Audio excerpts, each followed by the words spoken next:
नमो नमः छात्रों, मैं निधि श्रीवास्तव संस्कृत की इस कक्षा में एक बार फिर से आपका स्वागत करती हूँ। छात्रों, पूर्व कक्षा में हम इसके बारे में, इस अध्याय के बारे में बता चुके हैं आपको कि इसमें भारत की जनता के बारे में बताया गया है। पाठ कह रहा है कि मैं भारत की जनता हूँ, यानी भारत जनता अहम। ठीक है। और इसमें भारत की जनता के बारे में कवि जो कह रहे हैं वो खुद ही बता रहे हैं कि मैं भारत की जनता स्वाभिमानी हूँ और विवेकशील हूँ और नम्रता से भरी हुई हूँ। और साथ ही साथ कवि कहना चाह रहे हैं कि भारत की जनता शालीन है, भारत की जनता वज्र से भी कठोर है और फूल से भी सुकुमार है, कोमल है। ऐसा कवि शिरोमणि कुल गुरु कह रहे हैं। और साथ ही साथ उन्होंने ये भी बताया कि भारत की जनता जो है पूरे संसार में निवास करती है और पूरी पृथ्वी को, पूरी वसुंधरा को अपनी एक कुटुंब, अपना एक परिवार मानती है। इसी तरह से वो भौतिक सुखों और आध्यात्मिक सुखों दोनों को चुन चुन कर भोगती है, उसको अच्छी प्रकार से देखती है और विवेकशील भारत की जनता है। ऐसा पिछले अध्याय में भारत की जनता अहम में बताया मैंने। अभी आज मैं इसका द्वितीय भाग लेकर आपके सामने आई हूँ और इसमें भी भारत की जनता कैसी है उसके बारे में बताया जा रहा है। तो चलिए आइए देखते हैं छात्रों, क्लास 8 संस्कृत सप्तमा पाठा भारत जनता हम का द्वितीय भाग। प्रस्तुत पाठ में हिंदी भाषा में अर्थ, शब्दार्थ और प्रश्नोत्तर पर प्रकाश डाला गया है। इसमें श्लोक 3 है, देखिए छात्रों। प्रस्तुत पाठ में श्लोक 3,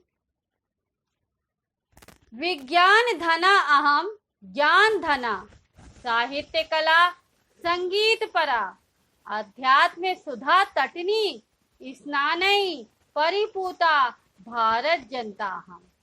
कैसा बता रहा है छात्रों? उसने बोला विज्ञान धना अहम। विज्ञान धना यानी विज्ञान रूपी धन वाली, अहम यानी मैं, और ज्ञान धना और कह रही है ज्ञान रूपी धन वाली मैं। साथ ही साथ साहित्य कला संगीत परा, साहित्य यानी लिटरेचर, कला यानी आर्ट, संगीत यानी म्यूजिक, परा यानी निपुण। तो भारत की जनता कैसी है? भारत की जनता विज्ञान रूपी धन वाली, ज्ञान रूपी धन वाली, साहित्य कला और संगीत में निपुण है। ऐसी भारत की जनता। ठीक है छात्रों, समझ में आया? नाउ सेकेंड लाइन देखिए, अध्यात्म सुधा तटनी। अध्यात्म यानी अध्यात्म रूपी, सुधा यानी अमृत, तटनी यानी नदी।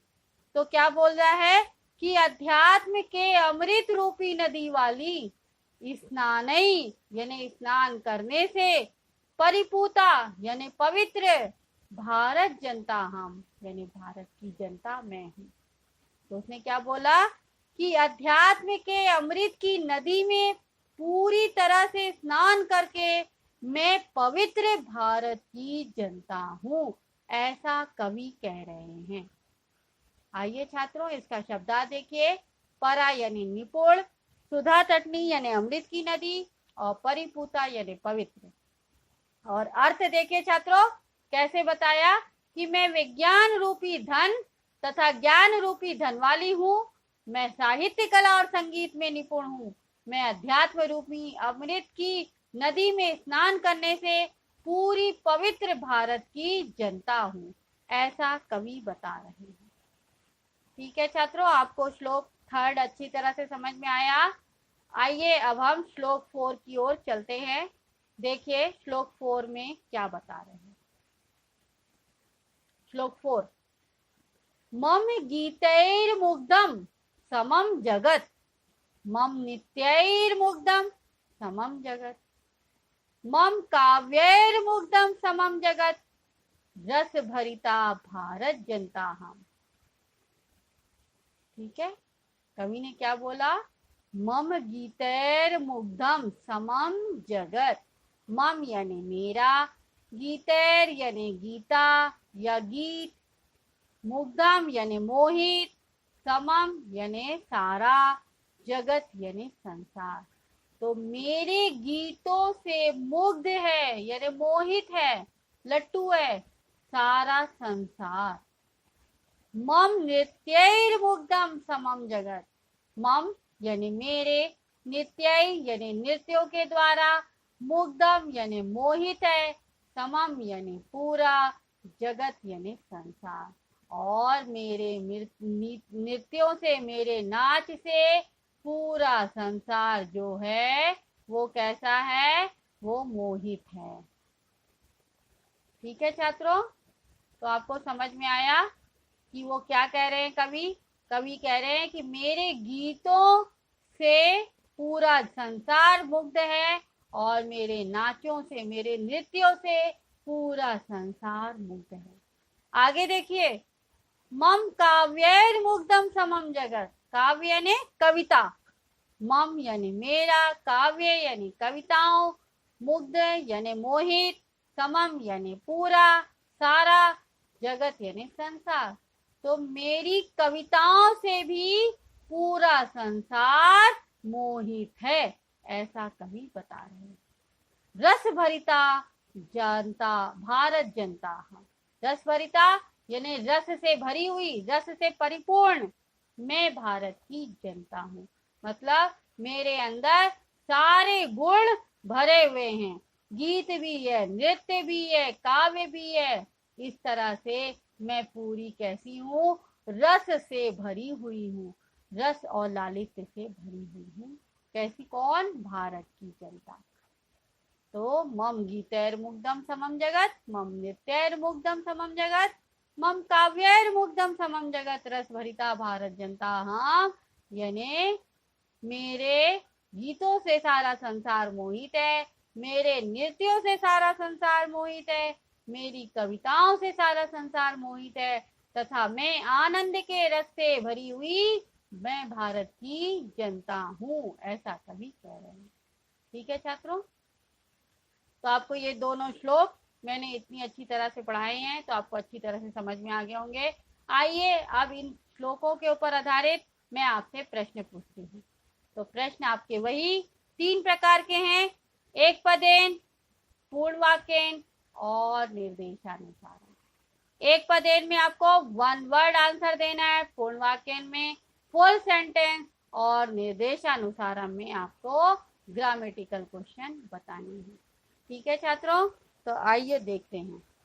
एक पदेन उत्तरत, पहला अहम का अस्मि, मैं कौन हूँ। अस्मि का मतलब होता है हूँ, और अहम के साथ ऑलवेज अस्मि का प्रयोग किया जाता है, जैसे आई के साथ एम का, उसी तरीके से। तो मैं कौन हूँ? भारत जनता। तो आंसर क्या आया? भारत जनता। नेक्स्ट क्वेश्चन देखिए, भारत जनता कीदृशी अस्ति। भारत की जनता कैसी है? पवित्र है ना। तो भारत जनता परिपूता अस्ति। ठीक है, एक पदेन है इसलिए 1 वर्ड में आंसर। ना पूर्ण वाक्य उत्तरत यानी फुल सेंटेंस में समम जगत कथम मुग्धम अस्ति, यानी समम जगत यानी पूरा जगत किससे कैसे मुग्ध है। तो समम जगत यानी पूरा जगत, गीतई यानी गीतों के द्वारा, नृत्यई यानी नृत्यों के द्वारा, काव्यश्च और काव्यों के द्वारा मुग्धम अस्ति यानी मुग्ध है, मोहित है। तो पूरा जगत कैसे मुग्ध है? पूरा जगत गीतों, नृत्यों और काव्यों के द्वारा मुग्ध है यानी मोहित है। Now question number 3, निर्देशानुसारम उत्तरत।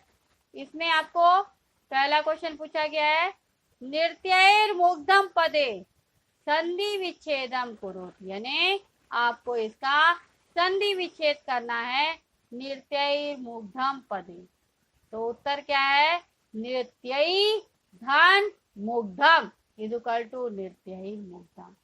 ठीक है छात्रों, तो आपको समझ में आ गया पूरा दोनों श्लोक अच्छी तरह से, और उस पर किस तरह के प्रश्न पूछे जा सकते हैं। तो छात्रों, आज हमने भारत जनता हम के 2 श्लोक पढ़े, थर्ड और फोर्थ। दोनों में बताया गया कि भारत की जनता विज्ञान धन वाली, ज्ञान धन वाली, साहित्य कला और रस से भरीपूर्ण, संगीत से भरी हुई है, निपुण भरी हुई है, और अध्यात्म सुधा की नदी में नहाई कर पवित्र हुई हुई भारत की जनता है। और दूसरे श्लोक में बोल रहा है कि वह कैसी है भारत की जनता। भारत की जनता